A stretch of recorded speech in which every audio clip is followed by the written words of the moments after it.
அறிவோம் சிறிவோம் உலை தோண்டியிருக்கும் அனைத்து மகான்களுக்கும் கோடான கோடி நமஸ்காரம்.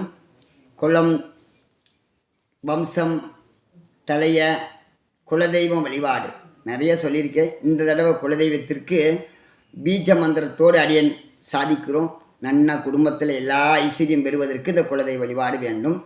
இந்த குலதெய்வம் வழிபாட்டு மூலயமாக முன்னோர்களுடைய தாத்தா பாட்டி பல தலைமுறைகளுடைய அந்த வம்ச வழியில் நாம் நின்று விடுகிறோம்.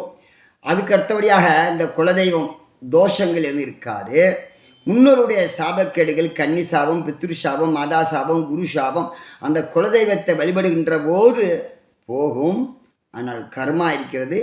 ஆனால் நாம் நல்ல சிந்தனை, பிறருடைய பொருள் அபகரிக்காமல், பிறருடைய மனம் நோகும்படி பேசாமல், பிறருடைய துன்புறுத்துவாமல், பிறருடைய சொத்தை அபகரித்து பிறருடைய இம்சை பண்ணும்போது தோஷம் உண்டாகும். அது இல்லாமல் வழிபடுவதற்கு இந்த குலதெய்வம் வழிபாடு நாம் புத்தி மாற்றிக்கொண்டு நல்ல ஒரு பிறரை பற்றி கோல் சொல்லாமல், பிறரை சிந்திக்காமல் குலதெய்வம் வழிபாடு பண்ணுங்கள். வசியமாகும், நல்ல மாற்றத்தை கொடுக்கும், எண்ணியது நடக்கும், நல்ல யோக பலன் கிடைக்கும். இது செய்யுங்க.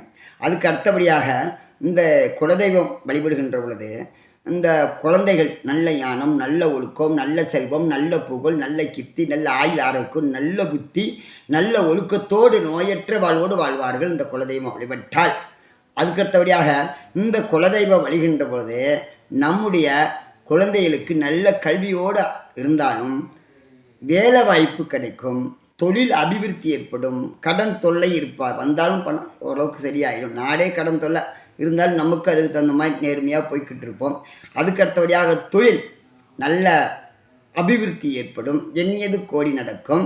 அதுக்கு அடுத்தபடியாக நல்ல புத்திர பாக்கியம் கிடைக்கும்.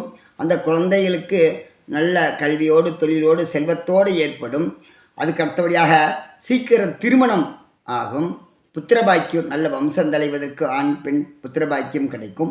நோயற்ற வாழ்வும் குறையற்ற செல்வமும் புத்திரபாக்கியம் கிடைக்கும்.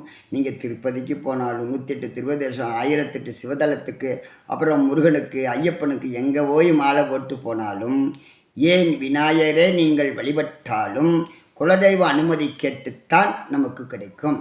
நீங்கள் நாராயணன் மட்டும்தான் கும்பிட்றேன், சிவனை மட்டும்தான் கும்பிட்றேன் அப்படின்ட்டு குலதெய்வ வழிபடாமல் போனால் அவங்க வீட்டில் பாருங்களேன் குழந்தைகளுக்கு கல்யாணம் ஆகாது. நிறைய பேர் பார்த்துருக்கேன். நான் வீர சைவம் அப்படிம்பாங்க, நான் வீர வைஷ்ணவன், இந்த சிறுதெய்வத்தை வழிபட மாட்டேன் அப்படிம்பாங்க. அவங்கள பார்த்தீங்கன்னா குழந்தைகள் வந்து பார்த்திங்கன்னா கல்யாணம் ஆகாமல் இருக்கும், அந்த இது இல்லாமல் இருக்கும். நீ நினச்சி பாருங்கள், அவங்க குடும்பத்திலே பாருங்களேன். இப்போ இது இல்லாமல் இருக்கிறதுக்கு நம்ம சிந்தனைகள் சரணாகதி நாராயணனே சிவனே அப்படி இருந்தாலும் கூட மற்ற எந்த உருவத்தை வழிபட்டாலும் பகவான் வந்து விடுவார், கீதையில் சொல்லியிருப்பதை போல. ஆனால் நமக்கு எல்லா விதமான செல்வம் பெறுவதற்கு குலதெய்வம் மந்திரம் சொல்கிறேன்.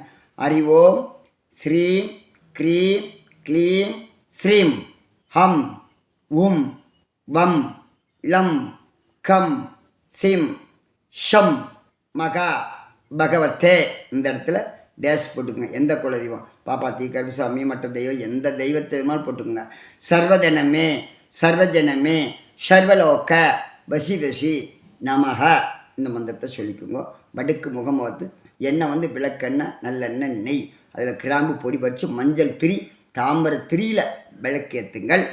அதுக்கு அடுத்தபடியாக மந்திரம் எந்த அடுக்கிறது மூலிகை பொடி, சாம்பிராணி வசிய பொடிக்காக சாம்பிராணியில் என்ன செய்கிறீங்கனாக்கும் செந்நாய் உருவி வேறு சின்னதாக நறுக்கி கொண்டு அந்த தூபம் காட்டுகின்ற பொழுது குலதெய்வம் அனுகிரகம் நடக்கும், நல்ல மாற்றத்தை கொடுக்கும், சொத்து செல்வம் சேரும், நிலச்ச காரியம் கைக்கூடி ஒரு எண்ணியது கோடி நடக்கும். இது செய்து பாருங்கள். குலம் வம்சம் தலைய எல்லா விதமான ஐஸ்வர்யம் பெருகும். யந்திரம் சர்வ தேவ வசிய யந்திரம், இல்லாட்டி அந்தந்த தெய்வத்துக்கு எந்திரம் கெட்டியான யந்திரம் இருக்குது, அதை வச்சு வழிபடுங்கள். அனைவருக்கும் கோடான கோடி நமஸ்காரம்.